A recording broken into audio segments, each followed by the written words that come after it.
Our story begins with our protagonist Chuang Wu learning to code and design on his own. He didn't have a team and single-handedly designed a game tiredly. He leaned back in his chair, assuring himself that in 2 more months he would be done and his efforts would undoubtedly bring him fortune. Suddenly his phone rang. It was Machen Chun. He answered the call, and Ma demanded to know when he intended to pay his rent. He asked her for a few more days, promising that his game would earn him substantial money by then. Ma reminded him that she had been hearing this for 3 years.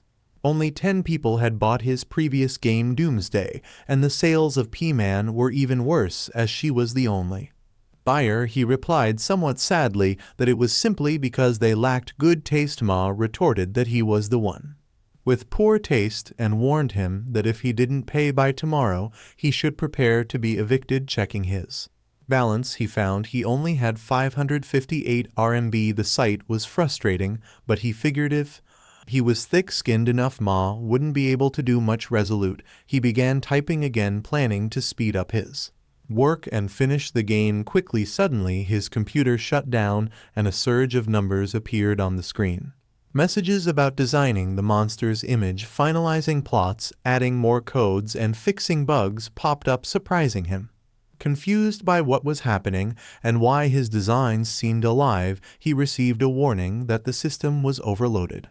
Then his computer case crashed down, smoke billowing out. He thought with despair that his life was over, but he noticed a strange light still glowing on his computer screen.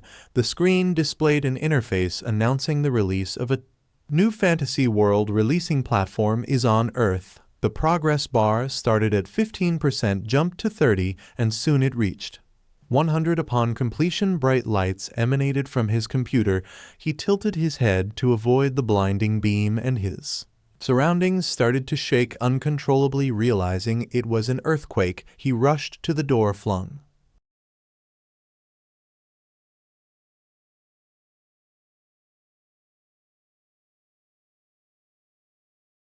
buildings. He wondered if he was dreaming because the trees looked strangely familiar. The crowd around him was panicking, trying to make sense of what was happening. Someone pointed to the sky, exclaiming about an unidentified flying monster colliding with a helicopter. The collision caused the helicopter to explode in both. The monster plummeted to the ground as people shouted and fled from the falling debris. A little girl was pushed over and fell to the ground. As she opened her eyes, she saw the monster hissing at her. He was stunned to see it because it was the monster he had designed. Its name was a hippogriff with an eagle's upper body, a horse's hindquarters, and feathers as hard as steel. Its danger level was sea level, and its special ability was the ripple scream. The hippogriff stood up and screamed angrily at the people. He ran toward it, knowing it was a bad situation. The hippogriff opened its mouth while looking at a little girl. She closed her eyes in fear. Fortunately, our protagonist grabbed her in time and dragged her away. While the hippogriff started to use its ripple screen, he covered the little girl's ears, knowing that he needed to. But he felt pain when he heard the scream. Suddenly, the ground shook uncontrollably. The hippogriff stopped when it heard something running towards it. When the hippogriff looked back, it saw red, shining eyes coming at it. It was another furious monster. Then it stabbed the hippogriff before it could even react. He saw this and realized that it was the monster named Unicorn Wolf. It was the overlord of the prairie, its horn sharp and strong also. Its danger level was B level, and its ability was Lightning Strike. He slowly closed his eyes, guessing that he wouldn't have to pay the rent anymore, then collapsed later. He opened his eyes when he heard a beeping sound and was surprised to see that he was in a hospital. He sat up and saw the little girl he had saved. He wondered if all those things he had just seen were real. He grabbed the remote near his bed and turned on the TV in front of him. Resuming, the reporter announced that currently the height of the trees was over 5,000 meters, and that they were just at the tree's waist when something flew towards them. It attacked the reporter, causing the camera to turn off. In the next news segment, the reporter informed Everyone that professionals had already dived down 1,000 meters into the giant hole, and that they should see what they had discovered. The camera spotted the red glaring eyes, and it attacked the cameraman, causing the camera to turn off. Once again on the next channel, the reporter told everyone that it was an emergency announcement in response to the crisis of humans. They begged the players to report their identities at the players' lobby. He wondered why they needed players, then remembered the hippogriff, unicorn, wolf, sky tree, and abyssal pit. It made him wonder why they looked exactly like the settings in the new fantasy world he was creating. Suddenly an interface popped up in front of him. It showed our protagonist named Huan Wu that he was at level 1 and his profession was game designer NPC. Currently, he didn't have a title. His HP was 100, MP was 0, strength was 9, agility was 11. Intelligence was 12, perception was 9, undistributed was 0.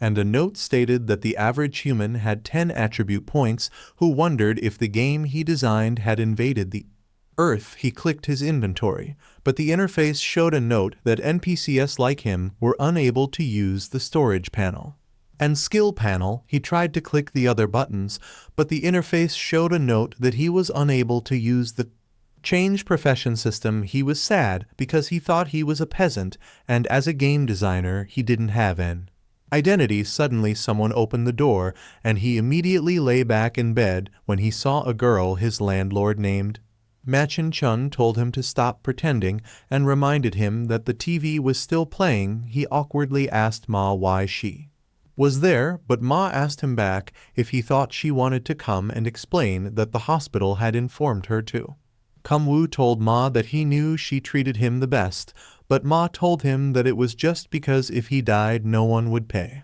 her rent. The little girl woke up and looked at him, trying to recognize him. Then the little girl hugged him happily, calling him dad, and told him that he was finally awake. Law angrily asked him if he already had a child, but he shouted at Ma to let him explain later. After explaining everything, Ma understood and told him that the little girl might have lost her memory, so she would help the little girl register her lost child status before the little girl's parents could pick her up. He would have to take care of her. He seized the opportunity and asked Ma if she could lower the rental.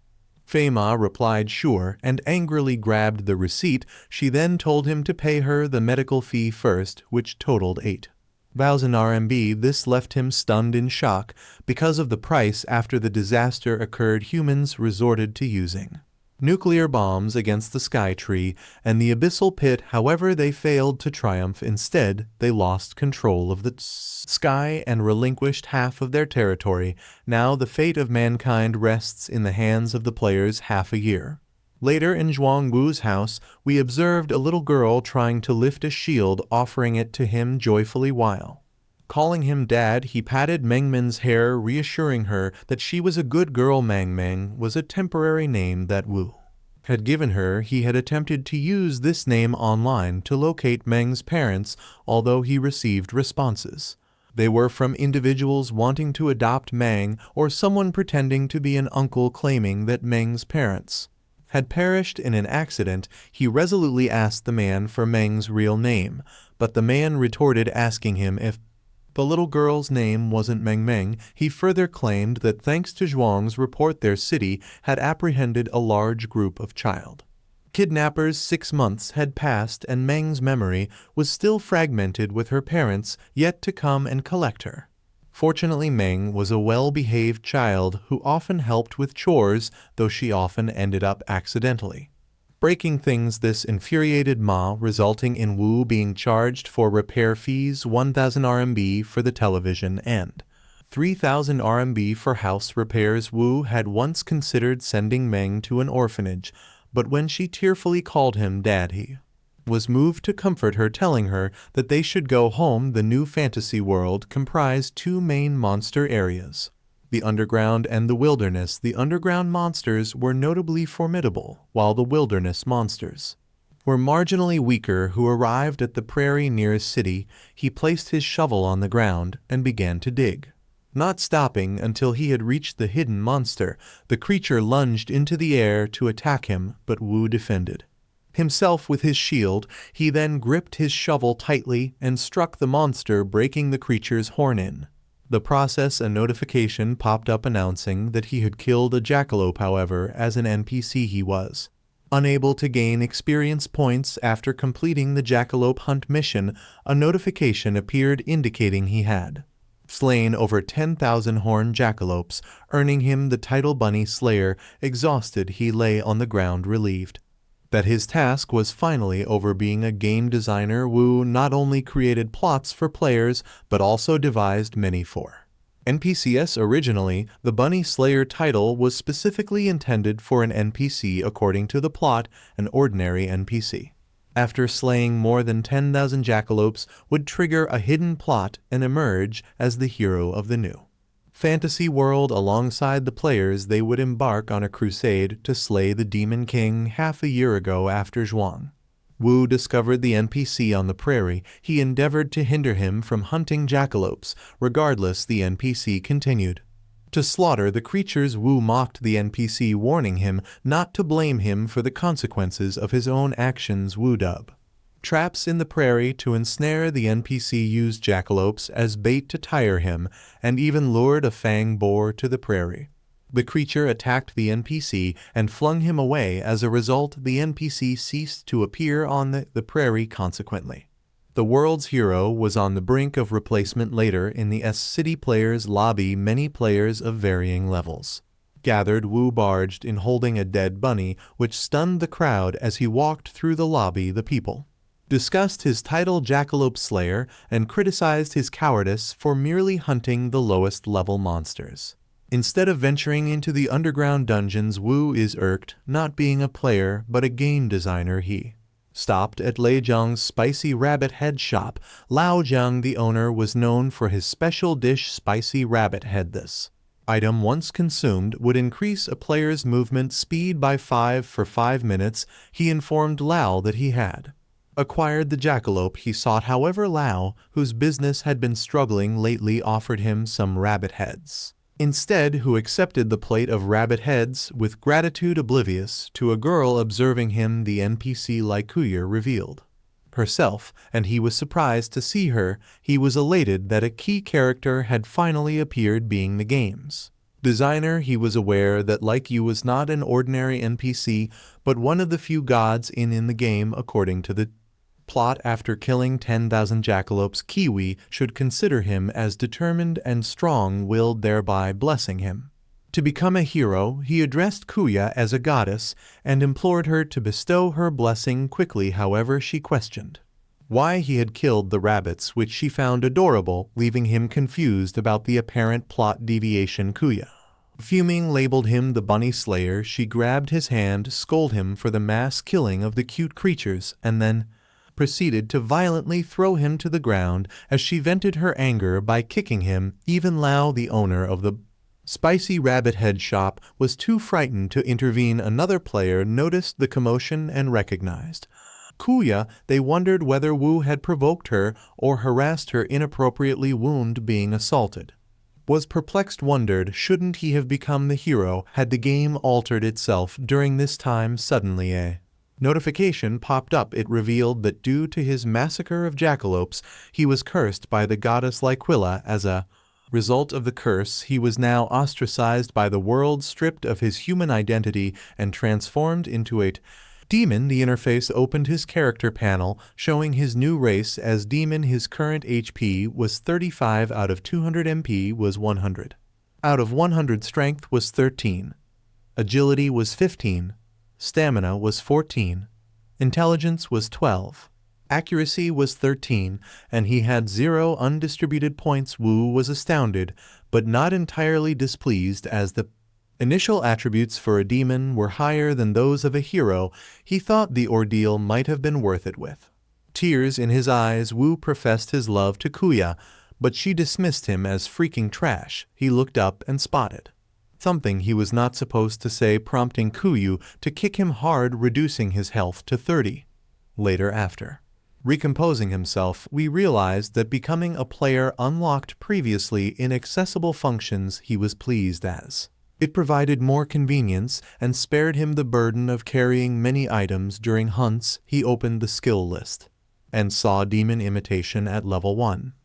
This skill frightened weaker demons into a mobility. It had a cooldown of 60 minutes and required 20 MP. The other skill, Demon Transformation, at level 1 enabled him to assume a demon form, significantly boosting all attribute points. Its duration was 30 seconds. The cooldown was 24 hours, and it required 80 MP. His new race had talents that provided extremely high agility and defense, specialized in dual-wielding weapons, and had excellent night vision. A notification revealed that demons could not change professions at the player lobby. Upon reaching level 10, he would receive a profession changing mission. Furthermore, the system would announce his new race to the world. It asked him if he wished to hide his name. Wu clicked yes, and a notification immediately congratulated the S-City unknown player for being cursed by the goddess and obtaining a rare race identity, thereby unlocking a hidden plot. Other players also saw this and couldn't believe it. They too desired to be cursed by a goddess and plan to congratulate the anonymous player, unaware that Wu was the player in question and was nearby. Some even wanted to supplicate themselves to the goddess, which amused Wu. Meanwhile, in the Player Management Association's building, the person seated in the chair, President Lei Q of the S-City Management Association, also received the notification about the new race. He asked his secretary if anything major had occurred in their city recently. The secretary responded that their city's Thunder Dragon Guild had recently cleared a B-rank underground dungeon. Lai Bingyan, the secretary, assured Lei that her reliable sources confirmed the guild hadn't interacted with any goddess, and the Clouds or Guild and Blue Goat Guild hadn't recently attacked any dungeons. Lei inquired about any unusual events in the player lobby, and Bingyan mentioned a player known for hunting jackalopes had angered an NPC and suffered a severe beating. When Lei asked if it involved a kid named Huanwu, Bingyan was surprised, asking if Lei was also keeping an eye on Wu. Lei explained that he happened to know Wu's father, then directed Bingyan to locate Wu when she had time. As Wu was known to be scared of dungeons, Lei suggested that she recruit him into their backup team, being unaffirmed that she understood. Later in the prairie, he held 2 shovels while eyeing a jackalope burrowed in the ground. Suddenly, it sprang from its hole and charged at him as it neared. Skillfully swung his shovel down, thumping it onto the ground. A notification popped up indicating he'd slain the jackalope, awarding him 10 experience points. Now at level 1 with 10 out of 100 experience, he felt a wave of satisfaction at finally gaining experience. In past encounters with jackalope hordes, his only choice had been to flee. This time, however, he was eager to face them head-on. After his transformation into a demon, all his attributes had improved, making the jackalope's movements seem painfully slow. When one of the jackalopes attacked, he easily blocked it, smugly informing it that its efforts were too slow. He could anticipate its every move. He seized its ears, grinning ominously as it collapsed. The subsequent notification revealed that he leveled up to level 2. Gazing at the defeated jackalope, he recalled his racial abilities. Without hesitation, he activated his demon intimidation skill. Shocking the jackalopes and making them faint from fear, he vanquished the prone jackalopes and added them to his inventory simultaneously. Leveling up. Days passed as Wu hunted jackalopes, his level eventually reaching 6. However, as his level increased, the experience offered by these low-level monsters decreased. He concluded that hunting jackalopes had become pointless for gaining experience and decided it was time to hunt higher-level monsters. Although the original game design gave players only 1 undistributed attribute point per level in this world, warriors typically boosted their strength, assassins honed their accuracy, and magicians elevated their intelligence. Wu pondered which attribute to enhance as he looked up. A gigantic creature in the distance caught his eye, shocking him. It was the Jackalope King, a level 10 prairie wild boss with a horn as hard as steel, known as a D-level creature. Its Special ability was Bouncing Crash. Staring at it as it consumed a boar, Wu felt a jolt of fear. The Jackalope King was the first boss he designed for new players in this fantasy world with its high HP, resilient skin, and terrifying speed. It was a nightmare for novices. The only realistic strategy for rookies and low-level players was to use a bow to attack it from a distance. Regrettably, all he had was a shovel, leaving him regretting his initial design. Deciding on agility, Wu added his 6 undistributed points, raising it to 21. As a demon player, he was physically superior to an average novice. For the pride of a demon, he resolved to challenge the Jackalope King. However, he quickly retreated, jesting that he was kidding, and derided the jackalopes as a bunch of stupid rabbits. Enraged, the Jackalope King bellowed, were retorted, questioning whether it truly thought he would fight. In reminding it of his numerical disadvantage, the jackalopes emerged from their burrows, chasing after him, led by the Jackalope King. The king prepared to use its Bouncing Crash to impale him with its horn. Wu sidestepped in the nick of time, narrowly avoiding a second attempt as well. He taunted the king effortlessly, evading its subsequent strikes, all while daring it to land a hit. His high agility allowing him to dodge effortlessly. Furious, the king summoned the jackalopes and ordered them to attack. Wu halted upon hearing the noise and turned back to see a horde of jackalopes led by the king hot on his trail, making him panic. In a stuttering voice, he alerted others that the wild boss, the Jackalope King, had appeared and advised them to retreat swiftly. However, instead of fleeing, the other players seemed thrilled at the opportunity to secure rare loot drop by the king. They assured Wu that they'd join him, but rather than aiding him, they were also pursued by the Jackalope pack. The players curse Wu, but he merely grinned, excusing himself to prepare a meal for his child. He bid them farewell, leaving them baffled by his impressive speed and swearing vengeance on him for their current predicament. A few hours later, within Ma's building, he opened his apartment door and was welcomed by a cute man. She rushed to hug her father excitedly. He asked her what she did at home today, and Ming replied that the landlady had given her a picture book. After Zhuang Wu adopted Meng, landlady Mei Chen Chun often visited, helping to take care of Meng. Ma also warned him sternly not to behave improperly towards Meng as they greeted each other cheerfully. Their stomachs growled with hunger. He assured men that he would prepare dinner. Since becoming a father, he had learned to prepare all sorts of fried rice dishes, such as egg and dried radish fried rice, ham fried rice, tomato fried rice, and more. However, when he opened the cabinet, it was bare. He checked the refrigerator and found it was empty too, leading him to realize they had run out of food. Ming saw her father's disheartened look and tugged at Wu's shirt. She cheerfully told him that she wasn't hungry. Observing her, he was reminded that Meng's diet for the past half-year had been nothing but mustard with rice, white sugar with porridge, and a single loaf of bread shared between the two of them. He apologized to Meng with a heavy heart, realizing she hadn't lived a good life since he adopted her.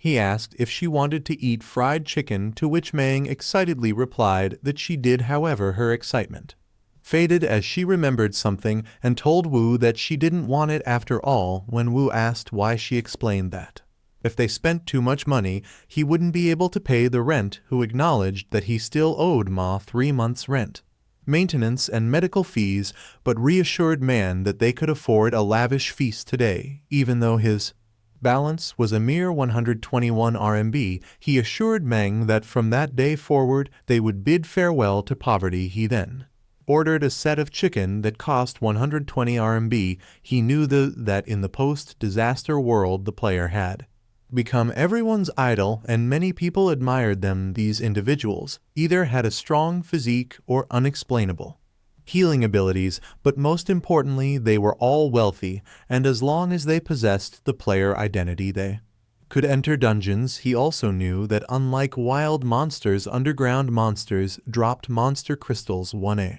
level monster crystal could be exchanged for 500 RMB, a D level crystal for 1000 RMB, and a C level monster crystal for 2000 RMB. This made him believe that becoming a player could also make him Rich soon someone knocked on their door to deliver their silver arch family meal set Wu, and Meng ate it with fervor tears. Streaming down their faces as night fell, he tucked his sleeping men into bed, carefully pulling a blanket over her. He heard her mumble happily in her sleep about how lovely the French fries were. Subsequently, he returned to his computer desk and checked the chat forum. He saw news that at 4 p.m. that afternoon the Jackalope King had appeared in the city's suburbs, causing a rabid horde. 4 players were attacked by the swarm of habits and hospitalized. Fortunately, they were rescued in time and their lives were no longer in danger. He was relieved that the players with him hadn't perished. If they had, he would have been plagued by guilt. The top and trending posts on the forum were all written by him after the disaster. Wu had been doing his best to assist others in this way. To the players, Wu was akin to a god. However, there were occasional accidents, like the incident where 50 people entered the dungeon and only 2 survived. According to one survivor, the team leader had over-relied on the dungeon guide and had failed to adapt. Players asked if the god's guide was truly helpful, but he knew that it was his worst guiding failure ever. This failure had led to the creation of multi-level dungeons and a new boss. He understood that it was all due to the system's updates and additional content in the game. In their harsh world, even if they succeeded 99 times, a single mistake could mean the end for them. After that incident, Wu gradually stopped uploading guides. The following day, he arrived at the prairie on the outskirts of a city.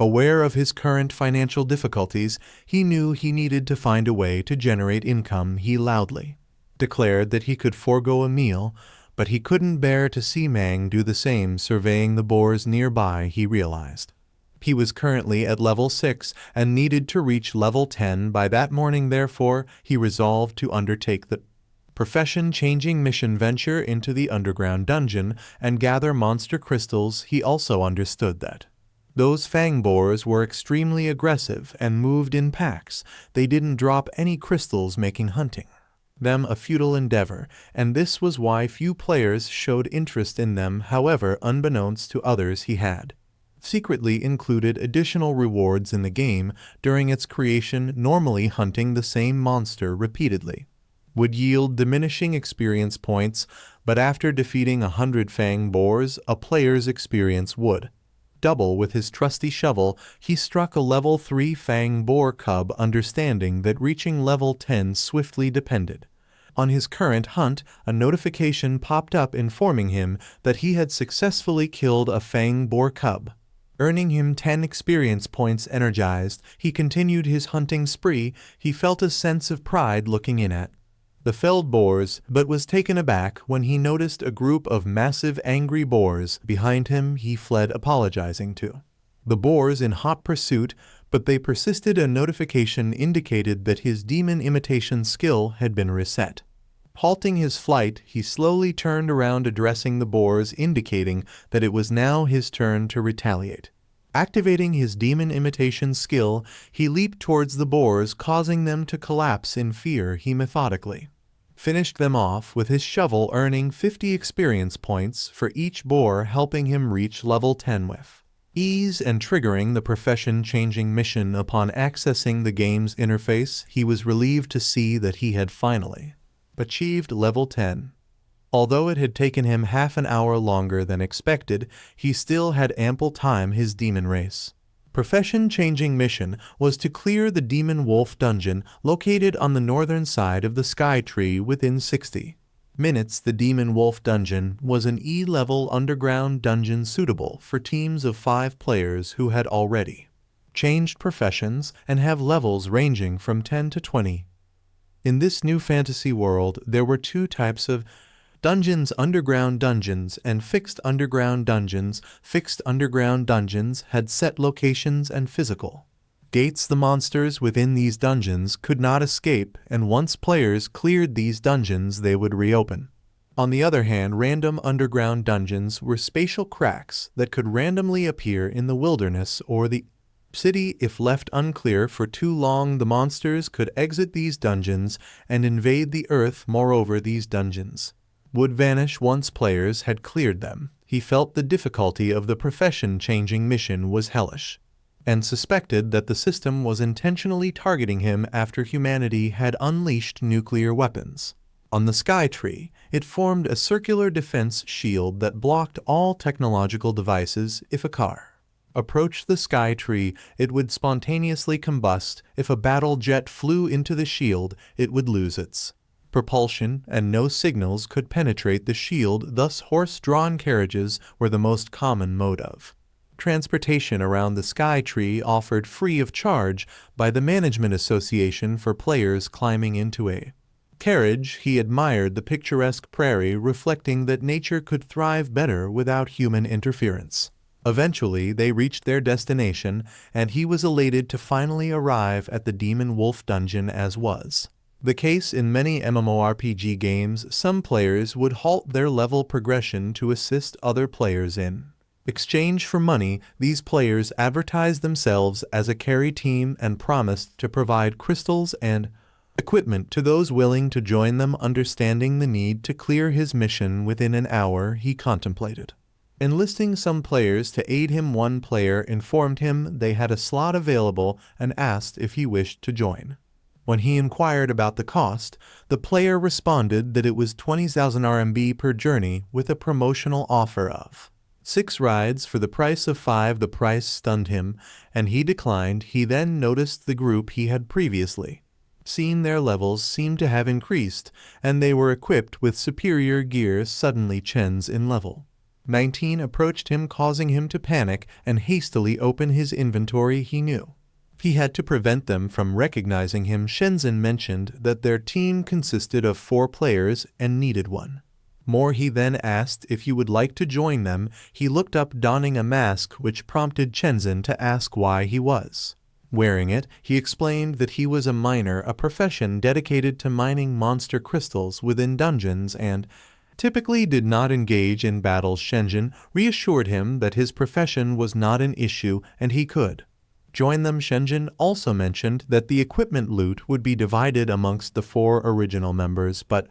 they would distribute the crystals equally with him or leave. They had not recognized him. He considered that their team's levels and equipment were on par with those of the carry teams. He concluded it was beneficial to ally with them and agreed to Shenzhen's proposition. Together, they opened the dungeon gate, greeted by pitch-black darkness. Since the Sky Tree inhibited all technological devices, they relied on torches for illumination instead of flashlights. Holding their torches, they ventured further into the dungeon, and he activates his demon's eyes. They notice shining crystals embedded in the ground, and the walls. Kaizio Zhang, level 18, was eager to collect the monster crystals, but Shenzhen cautioned him against it. A wolf emerged from the dark, its red eyes glaring at them with hostility. It was a level 12 armored demon wolf. Shenzhen warned his team about the armored demon wolves and instructed them to ready themselves for battle. While he drew the wolf's attention, one of the wolves lunged to attack them, but they released an arrow and struck it just as Shenzhen was closing in on it. Subsequently, Shenzhen decapitated it. Another wolf pounced on Shenzhen, but luckily Kiwi Gen's eye unleashed her magic in time, striking the wolf before it could attack Shenzhen. Shenzhen informed his team that both demon wolves have been dispatched and advised them to restore their energy.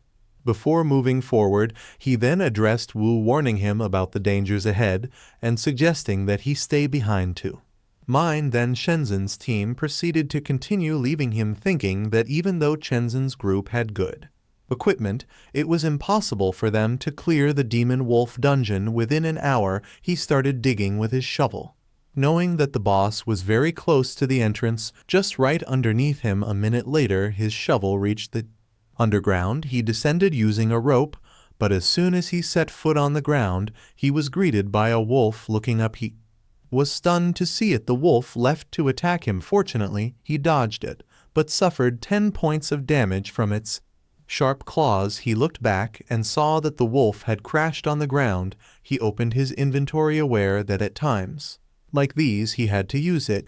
Then he showed the wolf the dead jackalope, surprising it the wolf's fierceness immediately changed into puppy-like behavior upon seeing the jackalope. He threw the bunny to it, knowing that the armored demon wolves living in dungeons had a poor diet and were irresistibly drawn towards jackalopes. He took his chance and continuously stabbed the armored wolf's belly, knowing that its weak point was the stomach. Then a notification popped up informing him that he had killed an armored demon wolf and obtained 100 experience points. He was glad that he gained a lot of experience and could also get a crystal, so he decided he should level up there.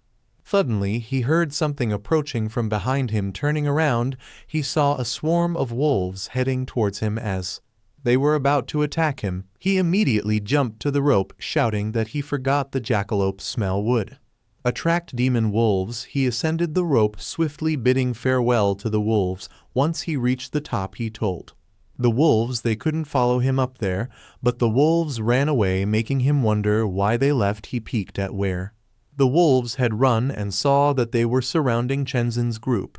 He felt genuinely sorry for the four of them, but he figured since they could survive the Jackalope King's attack, demon wolves shouldn't pose much of a problem. Zio Zhang aimed his arrow and released it, stabbing a wolf in the eye. He then asked Shenzhen what was wrong with the underground dungeon and why there were so many armored demon wolves, but before Chen Xin could reply, the wolf that Zio Zhang had injured pushed him to the ground and bit his arm. Looking closer, he saw that it was in berserk mode, making him wonder why the wolves were behaving this way when they hadn't provoked them. Chen Xin swung his sword at the wolf, attacking Zhao Zhang while shouting at his group to focus on their duty and not to be dazed. Chen Xin called Jin Young Kang and ordered him to heal Zhao Zhang first, to which Yun Kang immediately obeyed. Chen Xin then approached Kiwi's Enzai and ordered her to cast explosive fireballs at the wolves. Young Kang wondered if they were dungeon. Senzai cast a fireball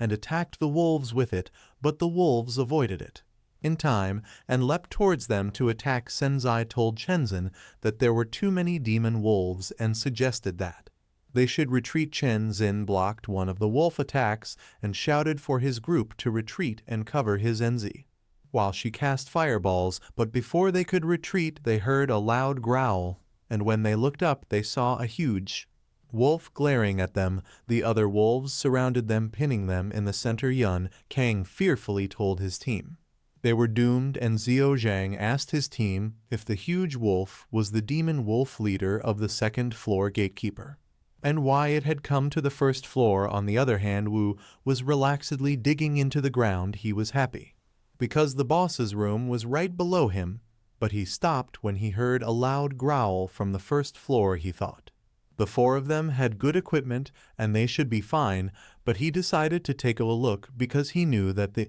mission could wait, but it would be bad if Chenzin's group died.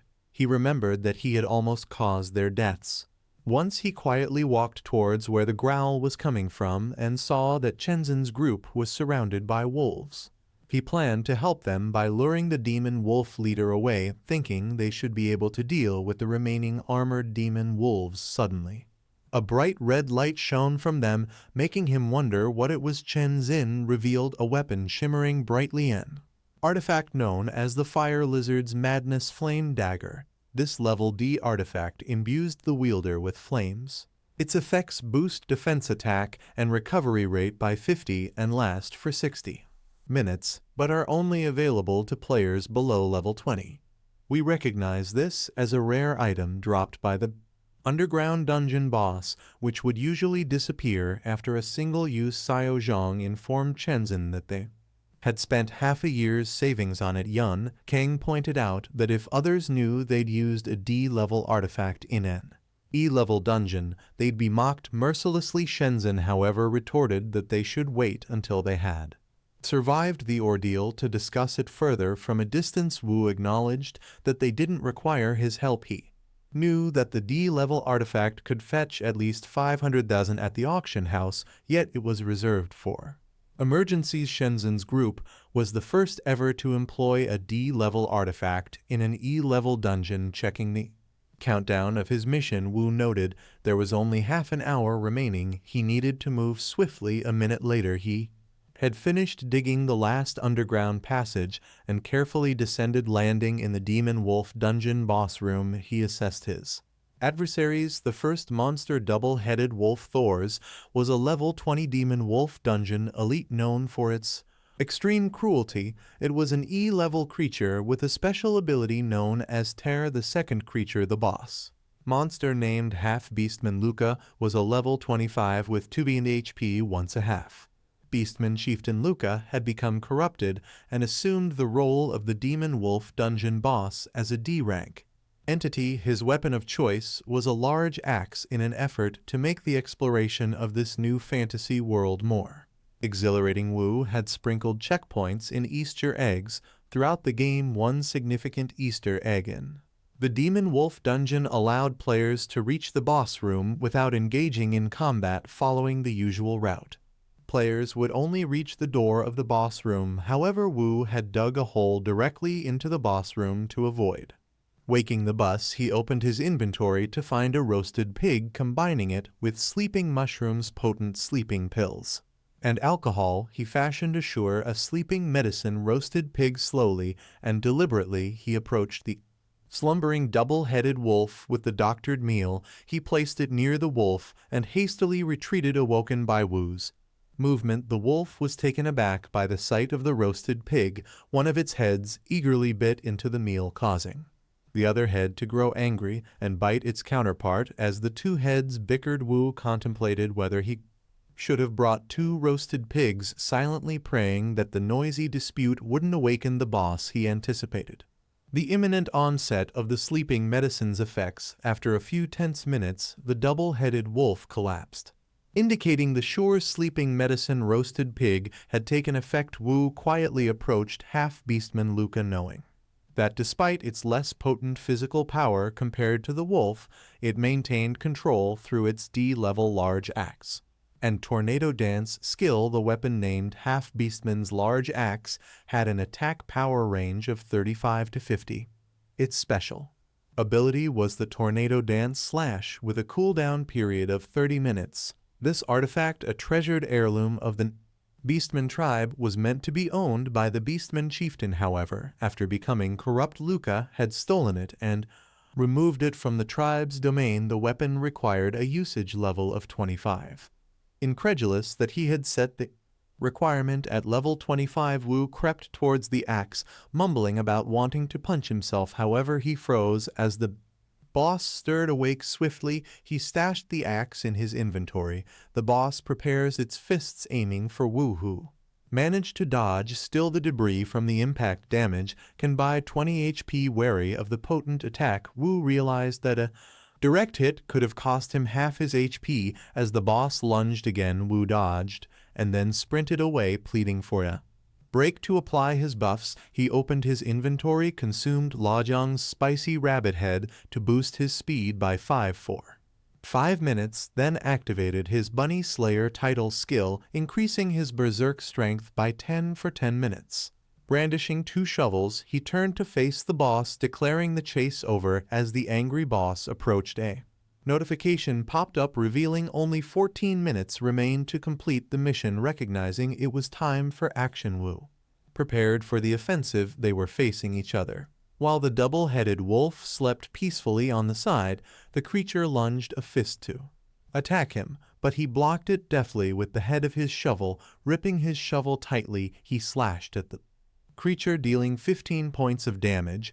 He quickly realized that the damage inflicted had no effect to defeat the monster. He would need to land 200 hits of the same magnitude for a team. This task wouldn't be difficult if there was a warrior who could absorb the boss's strikes and provoke it. The other members could continuously attack, but at that moment he was alone, and he had no time to provoke the boss. The beast picked up a large stone from the ground and hurled it at him. He couldn't dodge it. The stone was too fast. It hit him, and he suffered 60 points of damage. Leaning against the wall, he was surprised that the boss had a throwing skill. It seemed that the system had modified the beast. This was not the boss he was familiar with. The creature grabbed the chain of the double-headed wolf, making him wonder why It had stopped attacking him suddenly. Half-beastman Luca slapped the wolf repeatedly, surprising him. He opened the interface, berating the boss for its cowardice. He was fighting it alone,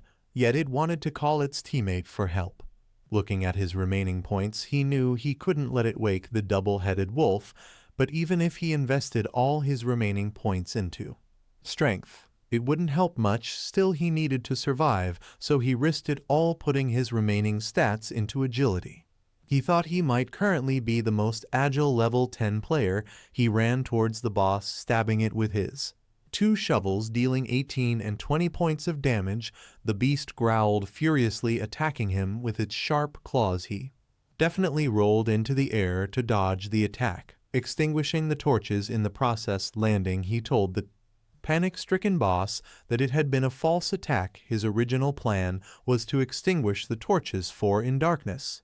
His demon eyes gave him a significant advantage. Confused and wary, the boss felt the eyes behind it and immediately turned to block his attack from behind. Frustrated that it could still sense his attack, he spun in the air, shouting that the fight wasn't over yet. He slashed and stabbed its neck, dealing 130 points of damage by hitting its weak point. The beast's current HP dropped to 1 in 817 out of 2000.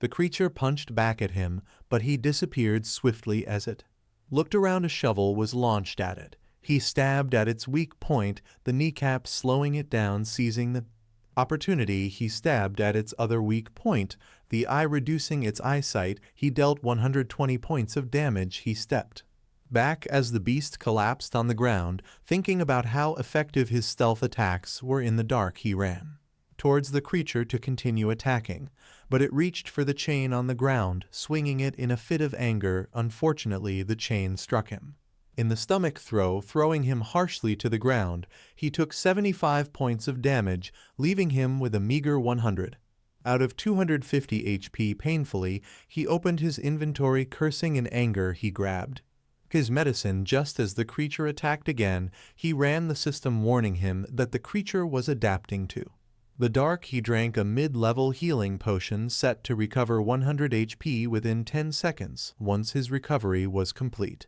he stopped running and faced the beast, ready to continue the attack. He leaped and struck its head with his shovel, then continuously hit it in the face, shoulder, hand, and chin until its HP dropped to 650 out of 2000.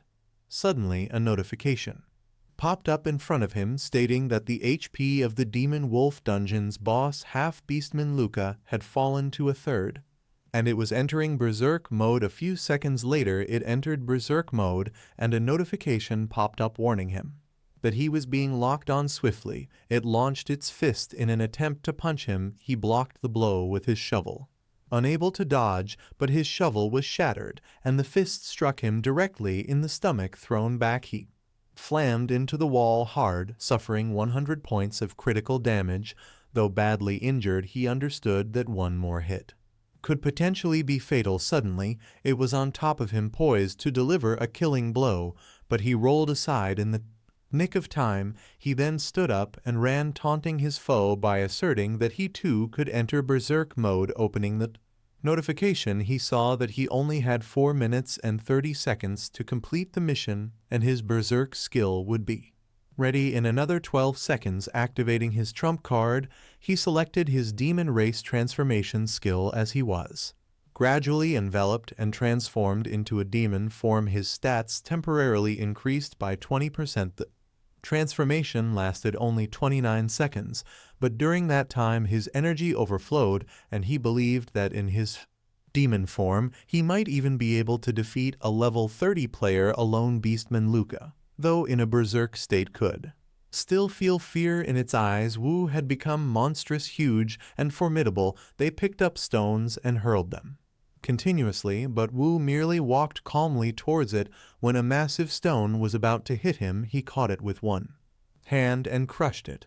He then asked Beastman Luca if it was prepared for the beating that was about to come. Leaping into the air, Wu closed the distance to Beastman Luca, teasingly telling it to taste his serious punch. He then punched it hard in the face and chin. Each punch inflicted damage ranging from 130 to 170.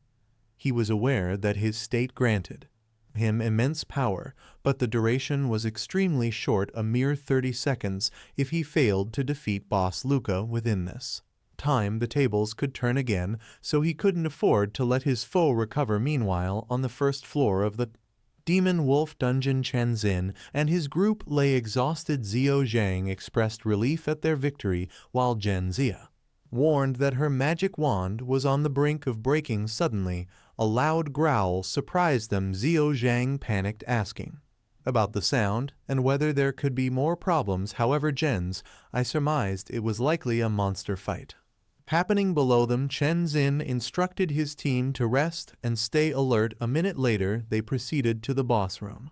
But a notification congratulated them for clearing the Demon Wolf Dungeon and eliminating the boss half-beastman. Luca, a puzzled Xiao Zhang, asked his team how they had cleared the dungeon so effortlessly. On the other hand, in the Demon Wolf Dungeon's boss room, Wu leveled up 3 times. The notification congratulated him for completing the Demon Profession Change mission. He was exhausted, but relieved it was over. He then opened his inventory to check the boss drops, noticing an item called Weird Necklace of Unknown Level Effect and Rarity Level, but he inferred it was of high quality. He was pleased to see many magic crystals, but was surprised to find a perfect quality blue crystal. He knew the ranks of crystals were divided into 3 sections: normal, pure, and perfect. The D rank normal blue magic crystal had dim light and poor quality, while the D rank pure blue magic crystal was brighter and of higher quality. The D rank perfect blue magic crystal was even brighter, similar to a precious gem. Knowing its high value, he envisioned himself and Meg enjoying a lavish meal. Meng happily told him she loved her dad the most, making him really happy. He cited his broken shovels, realizing he needed to find a craftsman to make him a sturdy weapon. He was certain he had become accustomed to using a shovel. Holding the necklace from his inventory, he pondered why he was unable to appraise it, and whether the game had added the necklace. Suddenly, he heard footsteps approaching the room where the double-headed wolf was sleeping peacefully. However, it stirred and raised its body, preparing to stand. He knew that game setting well. Once the stone door was pushed open, the double-headed wolf would awaken frustratingly. Even a surefire sleeping potion wouldn't work on Thor's under these conditions. He muttered under his breath, cursing the designer who set up this system, but realized he needed to make a quick escape before the wolf noticed him. Swiftly, he leapt to a hanging rope, his exit strategy, and decided to let Shenzin's group handle Thor's as he had already eliminated the boss. Seconds later, the group opened the boss room door, puzzled to find the boss already defeated, even though they hadn't yet opened the stone door. I remarked on the mysterious and strange nature of the dungeon, adding to their surprise. Their shock deepened as they discovered the half-beastman Luke dead on the ground. Xiao Zhang speculated that the double-headed wolf could have betrayed and killed the boss. Upon hearing this, the wolf, enraged, attacked them. They exclaimed that the dungeon was not only strange, but also insane. Eventually, they managed to eliminate Thor's. The double-headed wolf. Xiao Zhang admitted to his team that their venture into the dungeon had yielded a negative profit. They have lost an artifact, obtained only a few E-rank magic crystals and some trash items, and didn't even secure a decent weapon. Suddenly, a notification appeared before Chen's indicating that their clear time for the Demon Wolf Dungeon was 58 minutes and 2 seconds, breaking the previous record. The system was set to globally announce this news, and it asked them if they wished to conceal their identity. They were momentarily speechless, but Chen Xin chose not to hide their identities. The notification then inquired if they wanted to give their squad a cool name. Chenzia suggested Flame Lizard Squad shortly after a global announcement congratulated the Flame Lizard Squad Shenzhen Kaizio Zhang Kiwi Jinzai for breaking the Demon Wolf Dungeon's record with a clear time of 58 minutes and 2 seconds. Each team member received the Wolf Hunter title. Upon reading the announcement, other players were impressed. Even though they knew that the squad had used artifacts, they were still astounded by the short 58-minute completion time. Xiao Zhang told Shenzhen That their fame could secure them spots in some top guilds, the interface informed them that the Wolf Hunter title, which increased their attack power by 7%, was earned by clearing the Demon Wolf dungeon within an hour. They noticed Wahydrating on the first floor and speculated that he must have scored big in the dungeon. They noticed Wahydrating on the first floor and speculated that he must have scored big in the dungeon. They also spotted a few crystals on the ground. Xiao Zhang was annoyed, accusing Wu of digging for so long only to unearth so few. Who apologized, explaining that all his shovels had broken, but Xiao Zhang still berated him. He complained about their rotten luck dealing with an incompetent digger and how the small number of magic crystals couldn't even cover the cost of the potions they used. Xiao Zhang reminded Wu that they had allowed him to get the title for free, so they claimed all the magic crystals and left him behind. However, I turned back, telling him to wait. She handed him a crystal as promised. He thanked her, asking her name and if she would be willing to exchange phone numbers. She introduced herself as Kiwi. Zion gave him her number. I advised him to leave the dungeon quickly as it was about to close, which he agreed with. Outside the dungeon, the players were puzzled as to why the squad hadn't exited yet. When the door slowly opened, a cheer erupted from the crowd. They swarmed the squad, extending guild invitations, attempting to buy a dungeon, clearing secrets, and offering to purchase any valuable items they might have obtained. Preferring solitude to crowded spaces, he slipped away unnoticed, leaving Chen Xin's group and the crowd at the dungeon gate behind. He found a quiet spot to stop. Confident that he wouldn't be disturbed, he opened the game interface, aware that he had completed the profession change mission, which meant he could now change professions. He knew that demon warriors were known for their strength and defense with bodies as hard as stone that few weapons could damage. Demon hunters, on the other hand, had extremely high agility and attack power, capable of converting all agility into attack power, terrifying their enemies. Lastly, demon warlocks were renowned for their powerful souls, expertise in various healing spells, and ability to summon death spirits and skeletons. A powerful demon warlock could single-handedly take on an entire army. Being a Libra, he often struggled with decision-making. He understood that a demon warrior was essentially a tank. A demon hunter was akin to an offensive assassin, and a demon warlock was more of a summoner. He wished he could select all three and wondered if that was possible. The notification informed him that he could only choose one profession unless he obtained a hero certificate, which would allow an additional profession. He suspected that securing a hero certificate would require the goddess's help, but he decided against seeking her out for the time being, as he feared her wrath. Upon seeing him, he opted for the demon hunter, believing it was the most suitable for him as it allowed him to convert all his agility to attack power when necessary. A bright light enveloped him as the notification confirmed his chain range of profession to demon hunter, indicating that his attributes had been altered. His current level was 13 with 120 experience points out of 38 needed for the next level. He held the titles of Rabbit Hunter and Wolf Hunter. His health points were 300 mana points, 150, and his strength and agility had increased by 28, physique by 14, wisdom by 12, sense by 13, with 3 undistributed attribute points remaining. He also obtained a new skill called Hunt Mark, which allowed the demon hunter to tag a target within the mark's duration.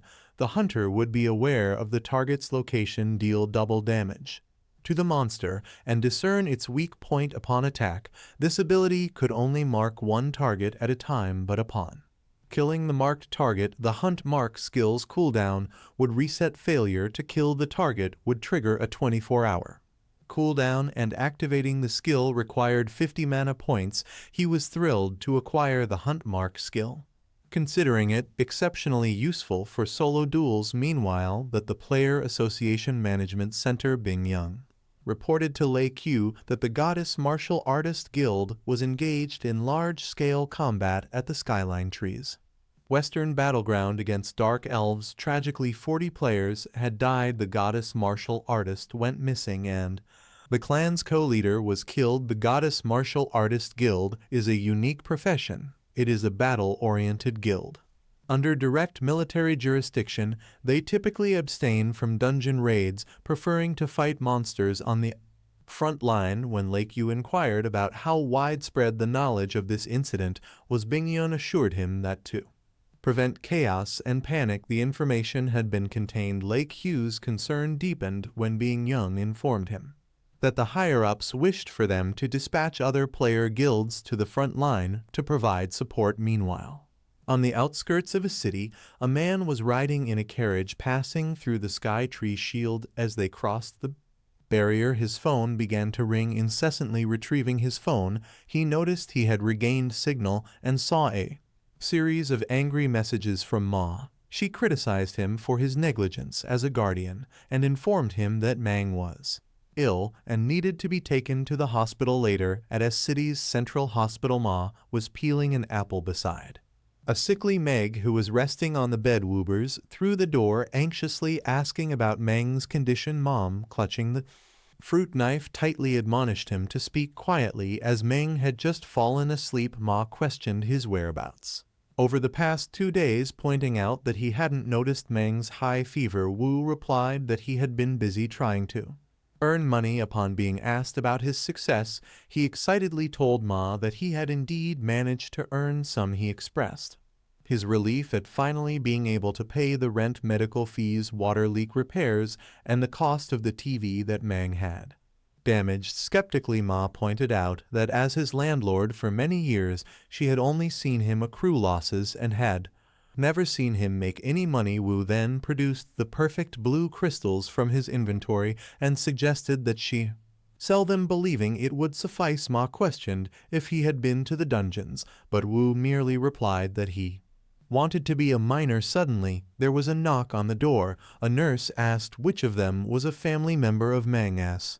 Dr. Zhu had some information to share. Both Wu and responded simultaneously. After a moment of speechless mutual surprise, Wu suggested that he should go. A few minutes later, he found himself in Dr. Zhu's office. The doctor solemnly advised him to brace himself before handing over Meng's diagnosis. Stunned, Wu read the diagnosis, revealing high levels of magic elements in Meng's body consistent with magic element syndrome. Once cancer was humanity's greatest health fear, now in the new era, magic element syndrome had assumed that role. Ever since the game invaded Earth, the air had been composed not only of nitrogen, oxygen, and carbon dioxide, but also a new particle known as a magic element. Most people remained unaffected by the magic element, but some bodies absorbed it from the air, causing an accumulation of magic elements that had numerous negative effects. These included